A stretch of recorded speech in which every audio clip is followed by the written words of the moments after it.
I'm Bobby J, welcome to the channel. Today we're working on an Edge EZX installation on a 5th gen 3500 chassis cab truck. So this applies to all of the 2500, 3500, SO, HO, and chassis cab models. If it's a 5th gen, it applies. So we're gonna cover 3 things in this video. 1, installation. 2, is all the setup and the features. And 3, actual road testing and putting a few miles on this truck. And I'm going to give you, in the chassis cab trucks, I'm going to give you some real world results of what this actually does. Is all the features worth it? Is it worth the 667 bucks? We're gonna find out. Let's go.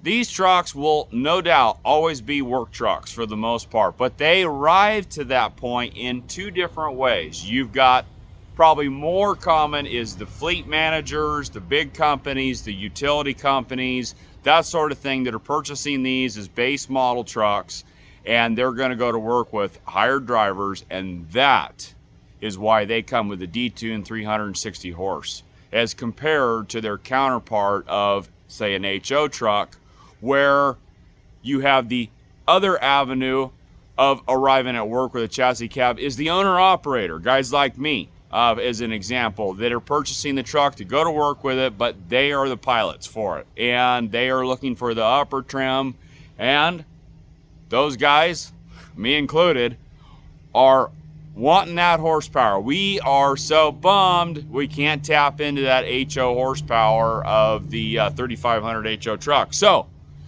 you've got not a lot of options, but this is definitely one of them, and it's not a bad one at all. So that's what we're going to do today. And to get some extra power, there's 2 ways to do it, allegedly. Option number 1, that Edge EZX. Option number 2, well, hi, yeah, I was wanting to speak to somebody about possibly ordering a Ram chassis cab truck. Oh, yeah, sure. Come on in. Have a seat. Tell me what it is that you're wanting to order. We can try to get something going for you, sir. What I'm interested in is ordering like a 3500 chassis cab truck. But what I'm kind of looking for is being able to get that HO engine put in it, possibly.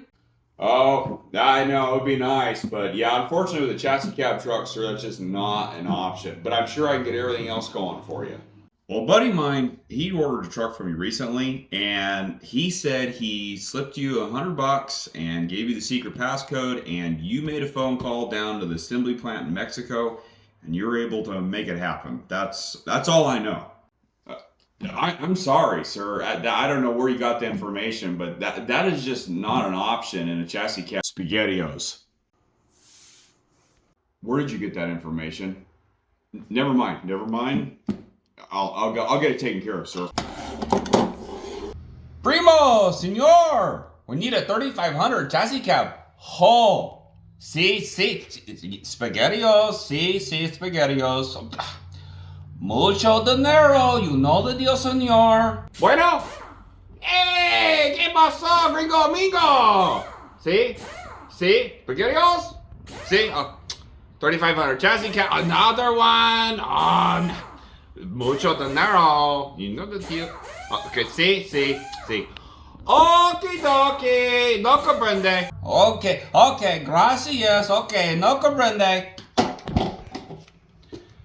Sir, the deal is done. All right. Probably you're gonna have more luck with option number 1. So that's what got, the model 32710. So this would be pretty much all the 5th gen Dodge Cummins, I believe. And chassis cab, we are unfortunately bumped down to 46 horsepower. I think the HO and the SO and the pickups, I think you get more like 60 horsepower or something. I specifically was paying attention to chassis cab numbers, but it's 46 horse and 120 foot-pounds on the highest setting, which, you know what? It's not like the old days of popping in a drag comp and sending her to 120 horse and 350 foot-pounds on a late second gen. But, you know what? It's enough power definitely to make a difference. 46 horse and 120. So, what do we got here? All right, so this is the instructions. We got extras, stickers, okay? There's the module itself, okay? And there's our wiring harness. And we got some installation helpers, Velcro and zip ties. Okay. Okay, now we are going to move through the installation process fairly quickly because it's pretty straightforward. It's not that complicated. Step one is disconnect the negative side of both battery cables so that you don't have any trouble codes from unplugging and plugging sensors and whatnot. Step two is the map sensor. And that puppy is right there. There it is, right there. That's number two, that's the map sensor. Next is the fuel rail pressure sensor. There it is right there. Let's see here. We can get in here. Okay. Unfortunately, it is pretty tough to see. But that is where the purple wires are going into. That's the plug right there. And then here it is coming over. This is the factory plug. They plugged in down there. And then there's the piggyback right there. And here's a little trick. If you're having a hard time getting the plugs apart, one is be gentle. Don't break anything. You probably have a pretty new truck if you got a 5th gen.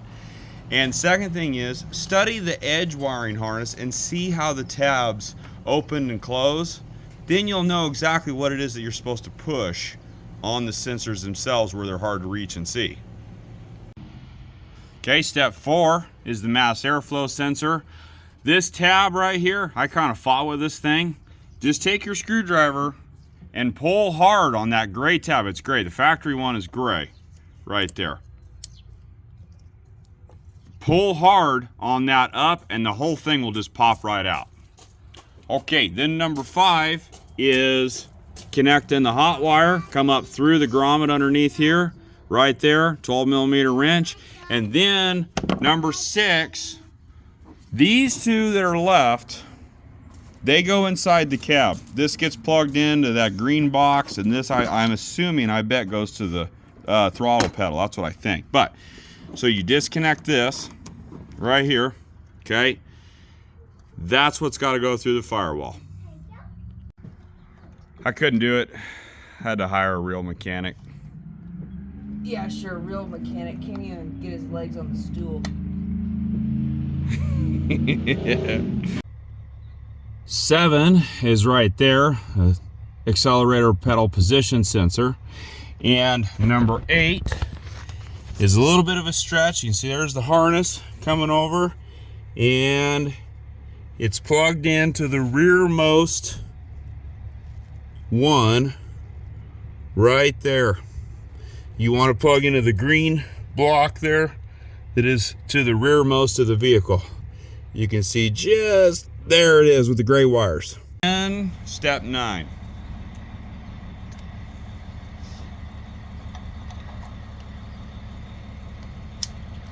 There you go, dude. Just stick it right on there.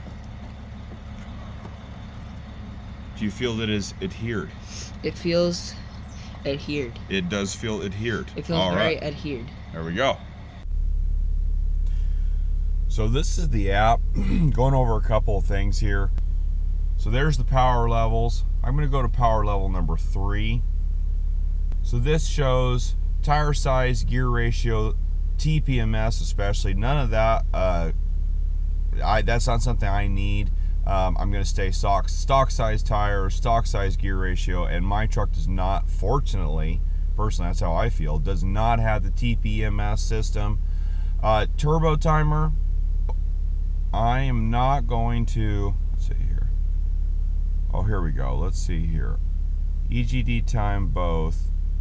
All right, I am not going to mess with this. Currently off. I see. Okay. Now, engine coolant protection. It's a full safety feature that limits the module's ability to add power to the vehicle's engine coolant temperature is not within a safe operating temperature. Okay, so this must just be automatic, and I would assume that's probably somewhere around the 150 degree mark. And I think that's an excellent feature. Some other products I've used do not have that, and I think that's so much better for the truck, such a head gasket saver. Fogs, high beams. I'm going to go ahead and enable that. Diagnostics, DPF. Now, let's see here, max cruise. I'm not going to mess with that. I don't really set my cruise above 80 miles an hour anyway in the first place. Button recall. I'll go ahead and turn this on. Gear display. Enabled, disabled. Let's see here.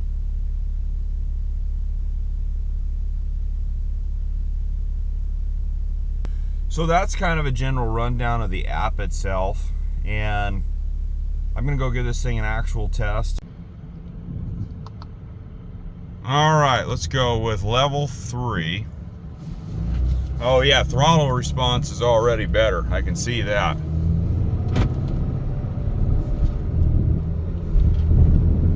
Oh yeah. Wow.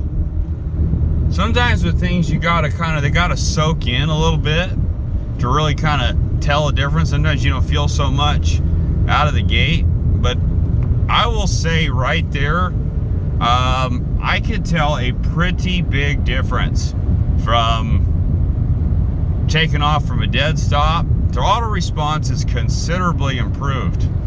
I go way back with Edge, way back with Dodge. I remember putting one of the first, when the Edge Juice just came out for the VP44 trucks in like 2004.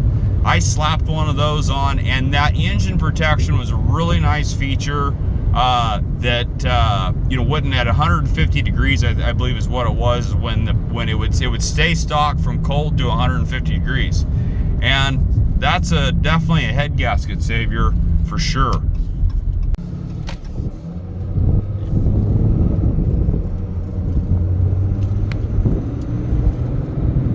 Oh yeah.